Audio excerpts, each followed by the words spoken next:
Hey everyone, welcome back to another YouTube video, and in this video I'll be showing you guys how to fix wrong login locations. First of all, check if just an IP routing issue. It often is. Next, go ahead and click on your profile, click on the 3-line option, go to password and security, and then make sure to click on change password and then change your password from there.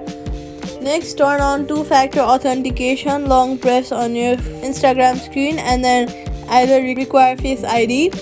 Then go ahead and log out of all devices and then restart your phone after everything. Safety tip: never share your password with anyone. Quick fix: disable VPN, changes your location, and that's it. Subscribe for more